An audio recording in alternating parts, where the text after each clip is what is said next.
आज का विषय है अनुपात विश्लेषण के अंतर्गत ही विनियोग विश्लेषण अनुपात। इतने दिनों से हम अनुपात विश्लेषण के बारे में ही पढ़ रहे हैं और हमने अभी काफ़ी सारे अनुपात पीछे पढ़े हैं। आज हम विनियोग विश्लेषण अनुपात के बारे में जानेंगे। ये अनुपात अंशधारी के कंपनी में वर्तमान तथा भावी विनियोगों के विश्लेषण में सहायक होते हैं। इनकी सहायता से विनियोगों के मूल्य का लाभांश अर्जने तथा बाजार मूल्य आदि से तुलना की जाती है और यह मालूम किया जाता है कि इन घटकों का अंशधारी के विनियोगों के मूल्य पर क्या प्रभाव पड़ता है। इस प्रकार अंशधारी इन अनुपातों की सहायता से अपने विनियोगों के भावी बाजार मूल्य का पता लगा सकते हैं। इसके अंतर्गत निम्न कुछ अनुपात सम्मिलित किए गए हैं। पहला है प्रति अंश अर्जन। यह अनुपात किसी भी संस्था के अंदर के अंशों में एक अंश के ऊपर वो कितना अर्जित कर रहा है इसको ज्ञात करने के लिए निकाला जाता है। अंशों पर लाभांश की दर संस्था के लाभ की मात्रा पर निर्भर करती है।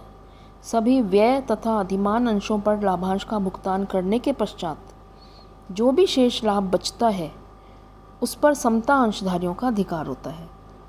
यह लाभ समता अंश पूंजी पर अर्जित लाभ कहलाता है। प्रति अंश अर्जनों की गणना समता अंशधारियों के लिए उपलब्ध लाभ में निर्गमित अंशों की संख्या का भाग देकर की जाती है। समता अंशधारियों के लिए उपलब्ध लाभ से आशय कर के पश्चात लाभ में अधिमान अंशों का लाभांश घटाने के पश्चात बची हुई शेष राशि से है। यह अनुपात जितना ऊंचा होगा बाजार में कंपनी के अंशों का मूल्य उतना ही अधिक होगा तथा कंपनी उतनी ही आसानी से अतिरिक्त पूंजी की व्यवस्था कर सकेगी। अगला अनुपात है मूल्य अर्जन अनुपात। यह अनुपात अंश के बाजार मूल्य तथा उस पर अर्जन की दर में संबंध प्रकट करता है। अर्थात यह अनुपात बतलाता है कि समता अंश का प्रति अंश बाजार मूल्य अर्जनों का कितने गुना है। यह अनुपात किसी भी अंश के मूल्य का सर्वोत्तम माप है। इसलिए बहुत से विनियोजक क्रय से पूर्व इसके अतिरिक्त अन्य किसी घटक पर विचार ही नहीं करते।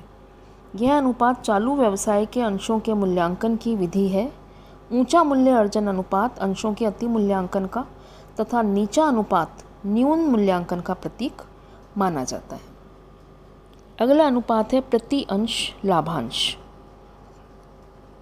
प्रति अंश अर्जन इस तथ्य का प्रतीक होता है कि अंशधारी सैद्धांतिक रूप से संस्था से कितना प्राप्त करने का अधिकारी है, परंतु उनके हिस्से का एक भाग संस्था में रोक लिया जाता है तथा शेष राशि ही लाभांश के रूप में वितरित की जाती है। अतः प्रति अंश लाभांश अनुपात प्रति अंश के आधार पर अंशधारियों को भुगतान की गई राशि है।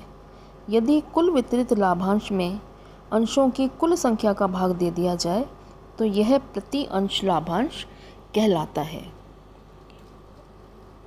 प्रति अंश लाभांश वास्तव में अंशधारियों को क्या मिला है यह दर्शाता है।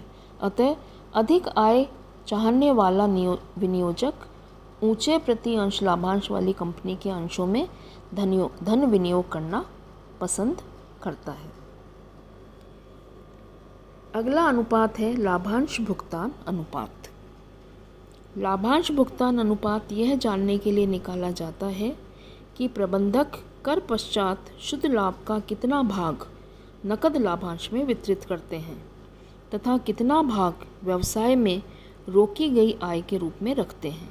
इस प्रकार लाभांश भुगतान अनुपात समता अंशधारियों से संबंधित अर्जनों एवं उन्हें वास्तव में भुगतान किए गए लाभांश के मध्य संबंध का माप करता है। इसकी गणना समता अंशधारियों को चुकाए गए कुल लाभांश में उनसे संबंधित कुल लाभों का भाग देकर या प्रति अंश लाभांश की राशि में प्रति अंश अर्जन राशि का भाग देकर उसे 100 से गुणा करके की जाती है। अर्थात इस अनुपात को प्रतिशत के रूप में व्यक्त किया जाता है। अगला अनुपात है लाभांश प्राप्ति अनुपात। समता अंशधारियों की दृष्टि से यह दूसरा लाभदायकता अनुपात है। प्रति अंश अर्जनों तथा प्रति अंश लाभांश का निर्धारण पुस्तक मूल्य पर किया जाता है, जबकि यह अनुपात प्रति अंश बाजार मूल्य के संदर्भ में व्यक्त किया जाता है। प्रति अंश नकद लाभांश एवं प्रति अंश बाजार मूल्य में संबंध व्यक्त करता है। प्रति अंश लाभांश की राशि की गणना कंपनी द्वारा घोषित लाभांश की राशि में कंपनी के कुल अंशों की संख्या का भाग देकर की जाती है। यह अनुपात अंशधारियों को अंशों के बाजार मूल्य के आधार पर लाभांश के रूप में प्रत्याय अर्थात उनके विनियोग पर वास्तविक प्रत्याय दर को दर्शाता है। इस अनुपात को भी प्रतिशत में व्यक्त किया जाता है। अगला अनुपात है संचिति और पूंजी का अनुपात।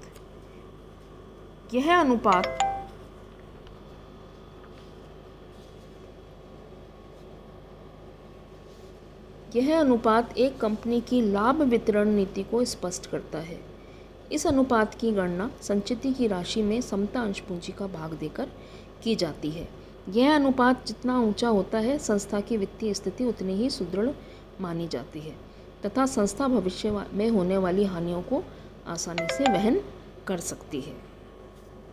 ये कुछ अनुपात थे और ये आखिरी अनुपात इस अनुपात विश्लेषण के हमने देखे।